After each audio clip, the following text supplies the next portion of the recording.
Blessed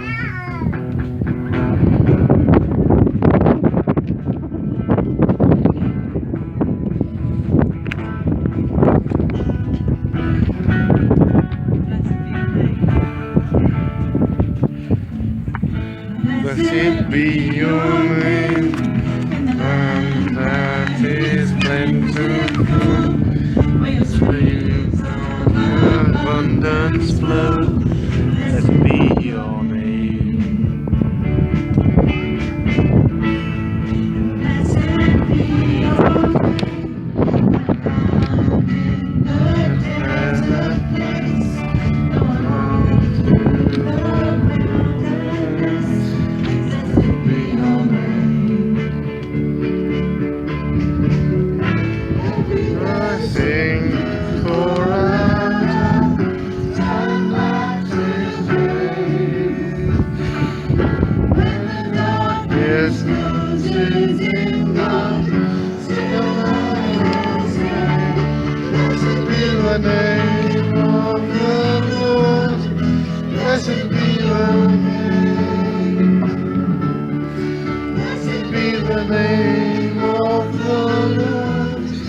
Blessed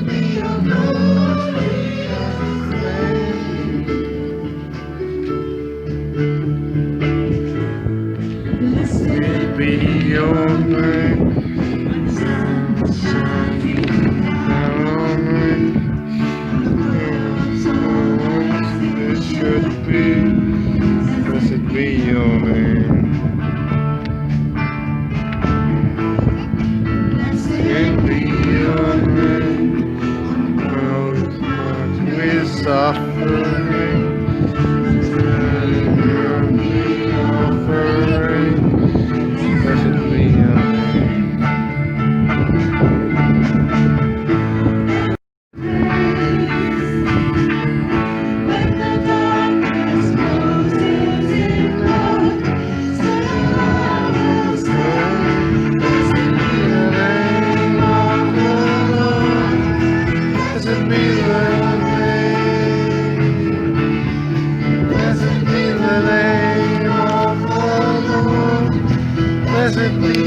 Bishop Chris.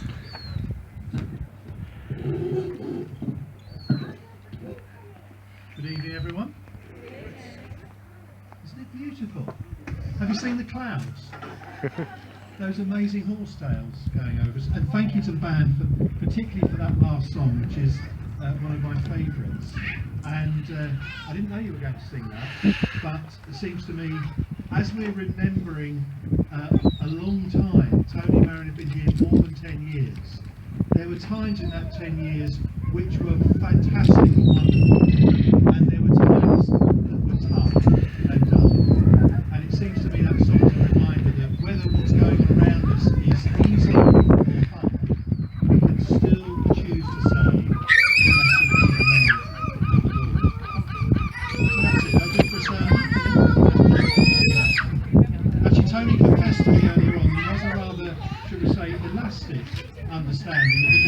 between a sermon and a talk.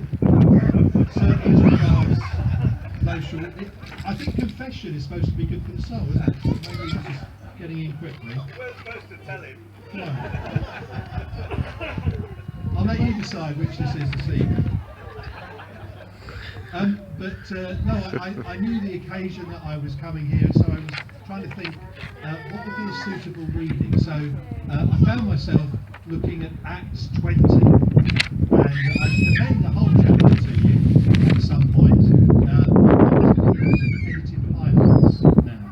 So this is Acts chapter 20, starting to read at verse 7. Acts 20, verse 7.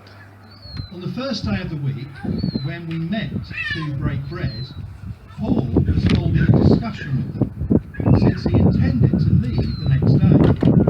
He continued speaking until midnight. So no chance of dessert there, obviously. There were many lamps in the room upstairs where they were meeting, and a young man named Eutychus, who was sitting in the window,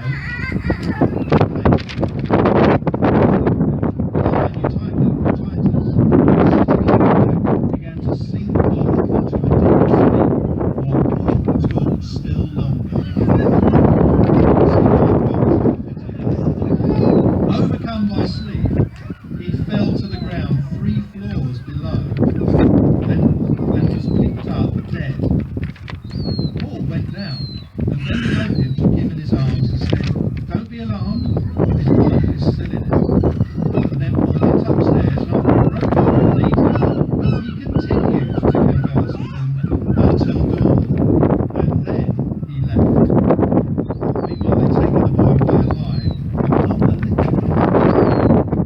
That's all. So now we're jumping on to verse 17.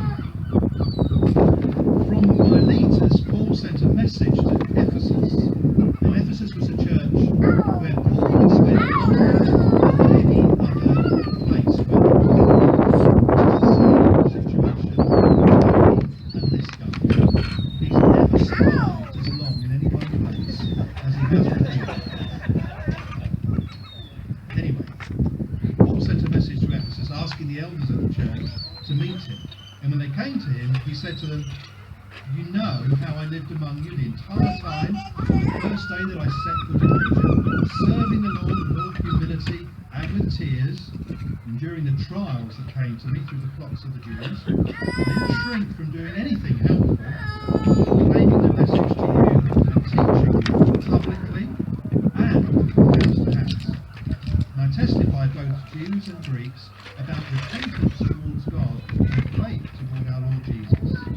And now, as a captive of the Spirit, I'm on my way to Jerusalem, not knowing what will happen until there, except that the Holy Spirit testifies to me in every city in prison, without waiting for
Amen. So, this was kind of a farewell tour by the Apostle Paul, going around the churches which he'd founded, saying goodbye to them. And he made a particular effort to say goodbye to the people who he had appointed to take on responsibility in those churches, to lead and to help others, to guide others, to teach. So he was very concerned to know that things were being left in good hands. And I can't help thinking, as I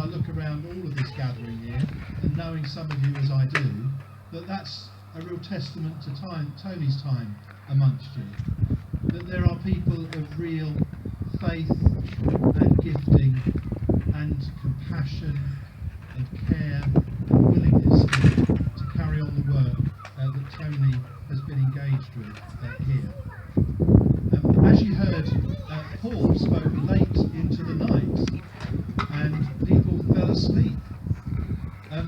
Tony confessed something else to me earlier on, actually, this evening, which is that when he was at Bible school, which I think was probably, which century was that in there? Anyway, they told him how to preach. He has actually been taught how to preach, you need to know that. And one of the things they said is, don't expect to hold the attention of all your congregation for all your sermon. You know, be willing for people to drift off a little. Well, Eutychus drifted off rather a lot listening to Paul. Do you know what the name means, Eutychus? Lucky. Well, I don't know. Was he given that name before he fell out the window and survived, or was that the name they gave him afterwards? That we're not told. But Paul carried on regardless. I love the fact that basically goes down, sorts the young lad out, sees that he's well, and then back upstairs to the preaching.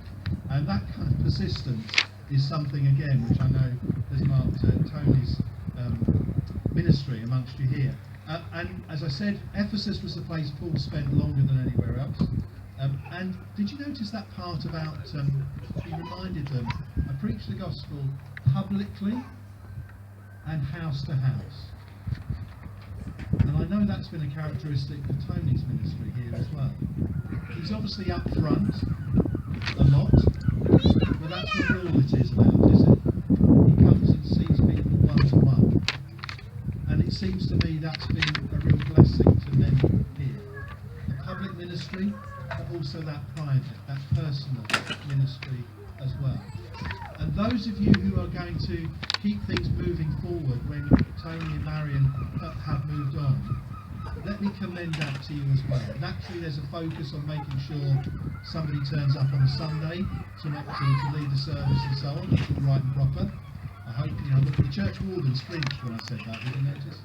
But actually, it's what happens in between as well that's really important. Look out for each other. You don't have Tony looking out for you anymore, or Marion. Look out for each other. It's both the public ministry and that personal ministry as well.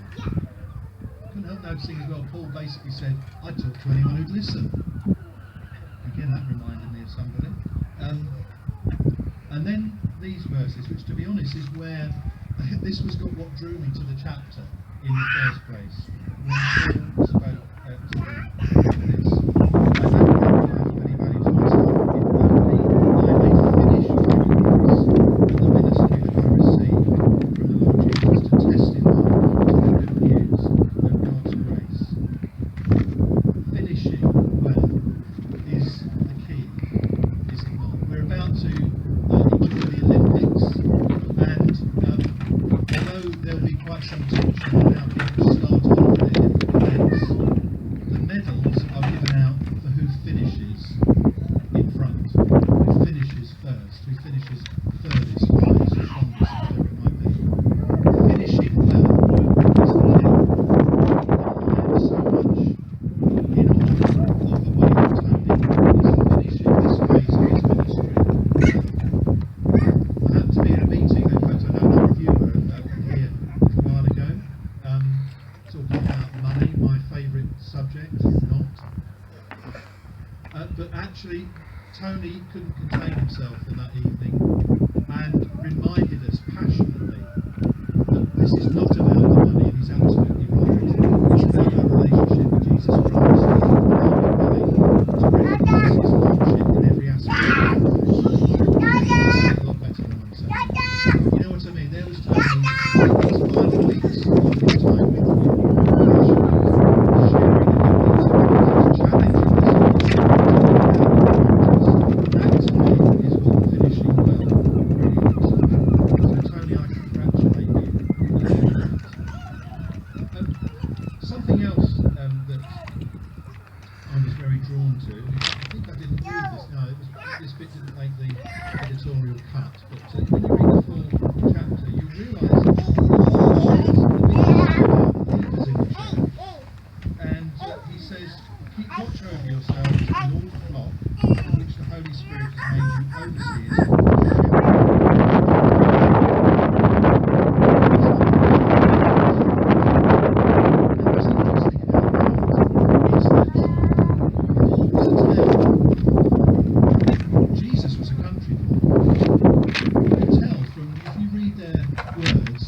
all Jesus' illustrations are drawn from country life that would be familiar to people who live in a largely rural setting. With Paul's work, he lives in a city. All of his illustrations are drawn from the kind of life you experience in a town, or a city, or whatever.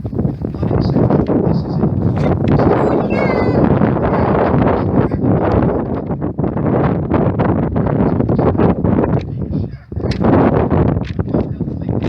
Here he was on the beach in Ephesus saying goodbye to his dear fellow ministers in the gospel, and he just wanted to remind them of what it's really all about when it comes to taking responsibility.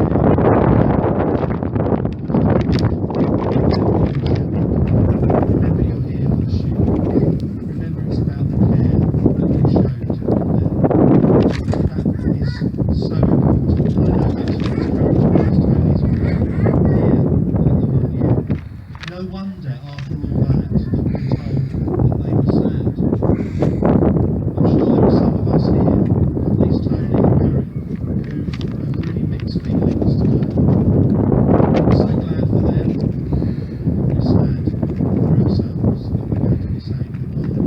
There's a new beginning for them. There's a period of uncertainty for us. No wonder we're sad. And what Paul did with those good friends was to pray with them.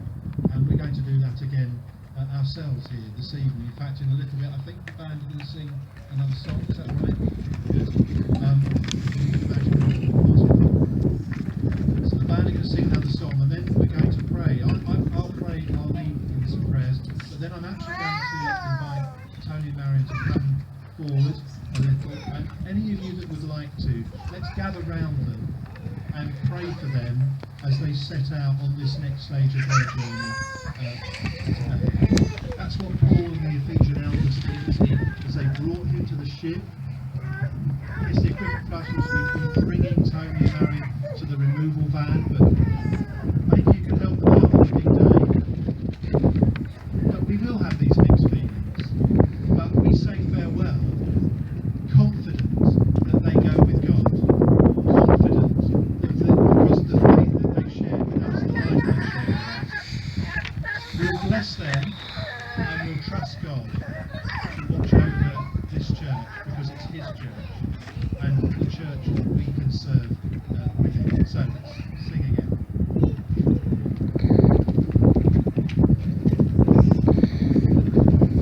As Bishop Chris said, it's a period of uncertainty for Tony and Marion, and one for us too. Then in all of that we can know that God is sovereign. So we're going to worship Him for that.